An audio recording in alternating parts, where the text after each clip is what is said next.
Well, we've just got to this road, which is going down that way, and the building opposite is the old schoolhouse. But we are now going down this track here, and hopefully that might pick it up. But this is the Hangers Way. We've got a lovely garden away to our left hand side with old farm buildings as well. Some lovely fruit trees over there, absolutely loaded with apples, but this GoPro won't pick that up. But when you look around, you've got these different types of trees all around you. Across the other side of the road there, you've got a rowan tree, very big rowan tree, and you've got this fir right in front of me. And then we've got ash, and I can't remember the name of that one. What's the one with the whirly-gig helicopters? Who? Sycamore. Sycamore, that's the one. I knew it. We're just coming past these old farm buildings just in front of us. Steve and Cynthia are ahead of me already. And over here, we've come out into this lovely view across the landscape of these rolling hills. And we've got a lake down there. And I think Steve said that the hill beyond is King John's Hill. Yeah, it was. He had a hunting lodge here, and it's recorded that he'd been here twice in the first decade of the 13th century. Oh right, so King John used to come out here and hunt, which is, you know, as Cynthia said just now, that's what they did. They used to love to hunt. So we've got to head down this little track and pick up a footpath which is just down here on the left hand side, I think. We've stopped. We've come to a halt because we're looking at the instructions, the maps, the information printed out. I've got two people doing that, Steve and Cynthia. They try to look intelligent, but it don't work for me. We've come through that kissing gate with the finger post there, and we're now coming up past I think it's the last of the lakes, or the end lake, but it's absolutely lovely. We saw a heron take off just now, and we got a lovely willow tree on the far side of the lake, which is absolutely gorgeous. I love seeing willows like that on the side of a pond. It looks like it's raining with the little speckles on the water. I'm just hoping it's not. Insects. Oh, Cynthia said, in her knowledge of ponds, she's obviously a pondologist, I am a pondologist. that it's insects, which she could well be right. So we're heading up through here now. And we've got the reeds and everything all around the pond, or lake. But it's absolutely lovely. I don't know obviously who owns all these, but this is the hill that we saw from the other side just now, and we got a choice of stepping over there or going through there. Well, I want to squeeze through there, and it brings us out into this lovely open pasture land.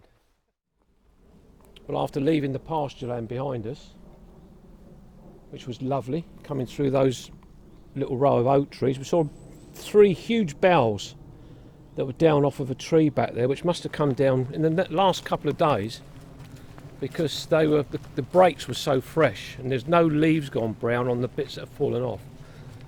But the path has now led us into this woodland.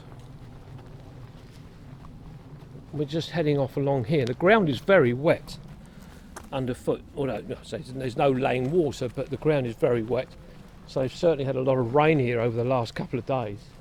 But it's typical woodland to walk through. We've got hazel, and you've got elder, more hazel this side, oak trees, and we're surrounded by them. But one thing I haven't seen anything of yet in the woodland that we've been in is any sweet chestnut at all. For this part of the country, that's quite unusual. Turn right at the Waymaker, that's So I'm just going to wander up this way, which is completely the wrong direction, just to see what we've got up around the corner here. But it's lovely. Absolutely charming to be underneath all these beautiful trees. Let me just pan up. Tilt up, not pan. It's a sort of woodland that I used to play in when I was a child. Because I was very fortunate to live at a place called Henley Common between Hazelmere and Midhurst. And my playground was thousands of acres of woodland.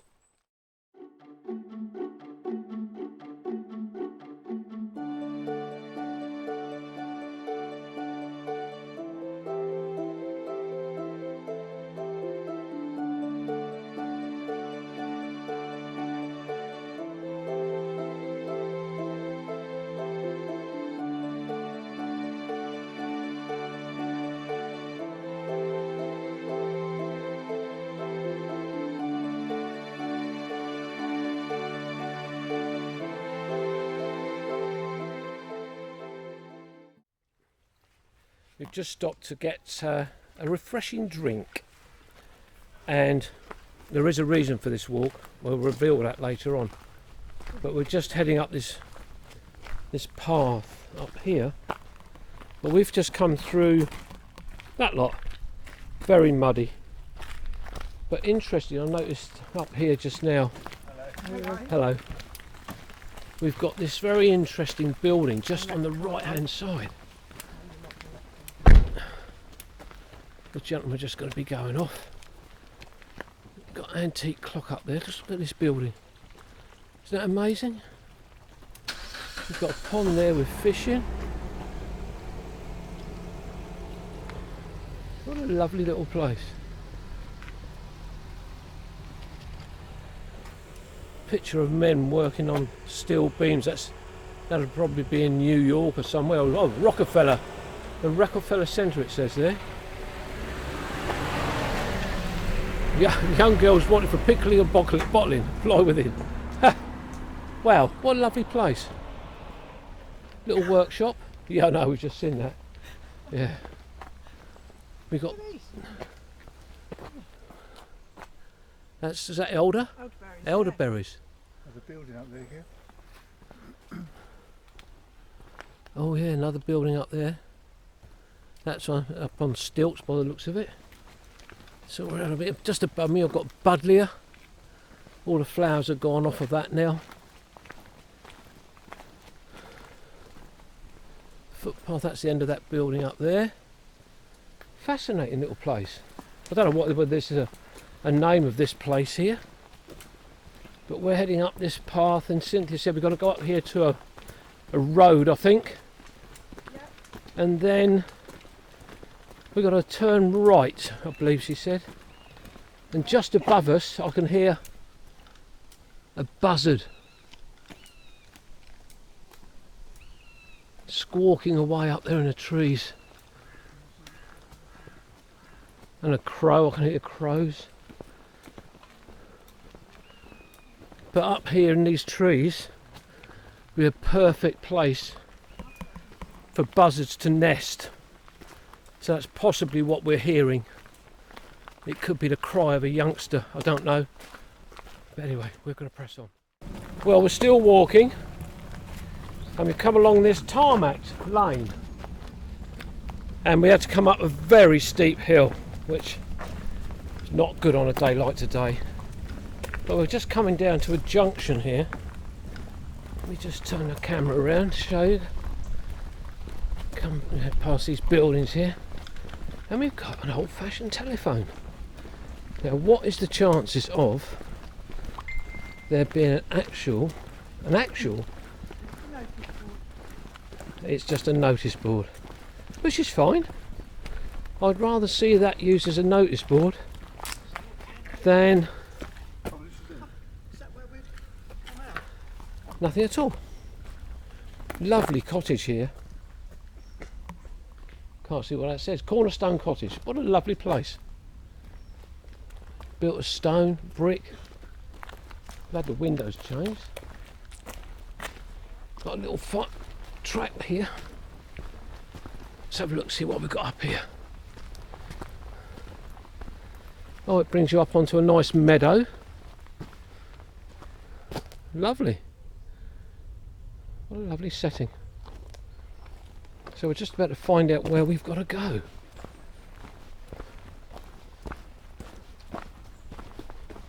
Across the road by the looks of it.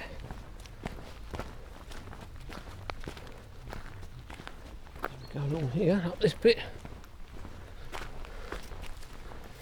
Oh, I've got some lovely wild flowers up here by the looks of it.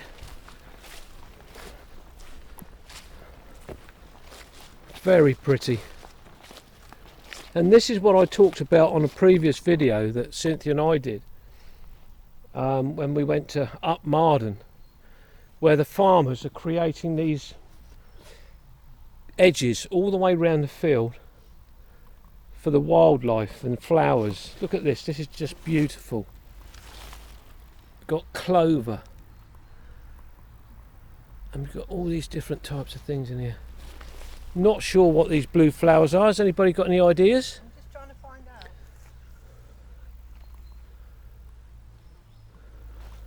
This is just lovely.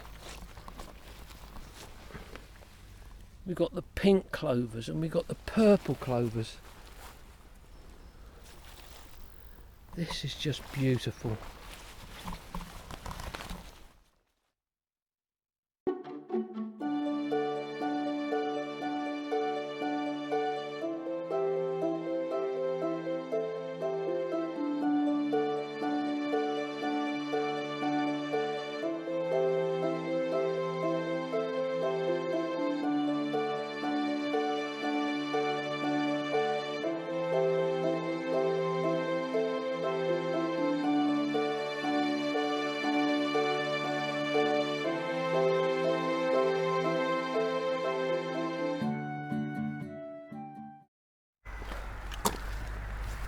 Oh, just want to have a look at the scenery first of all, and again right the way down the sides of these fields we've got the very pretty wild flowers. It goes right down as far as the eye can see, all the way round the field. It's just stunning. There's some beautiful flowers in there. Cynthia, what was that name of that flower? She can't remember. The blue flowers. And there were some poppies over there as well on that one. But let me just turn round. We've got some old buildings here, but just across there, Jeffrey's cottage. Isn't that stunning? Beautiful thatched cottage. The flower is cichorium. The flower is citorium. Cichorium. Cichorium. Put it on the screen. Yeah, I'll put that up on a screen. Beautiful. But Steve was saying that he thinks that these are two of the original cottages that were left from the old manor house that was here. And well, it looks to me this could have been two cottages at one time. But they were the only two that was left. But the manor house, which is where or the remains of the manor house, is where we're trying to find. Hartley Mauditt house, I think it is. And the gentleman that lived there with his wife, but he wanted to move back to London, but his wife didn't. So what did the gentleman do? He pulled the house down, so she had to go and live in London. But we're trying to find our way to the churchyard as well, where Steve said the lady is actually buried. So we want to try and find the lady's headstone. Steve, can you remember the names of the people? I can look it up. He'll look it up. Steve is my researcher.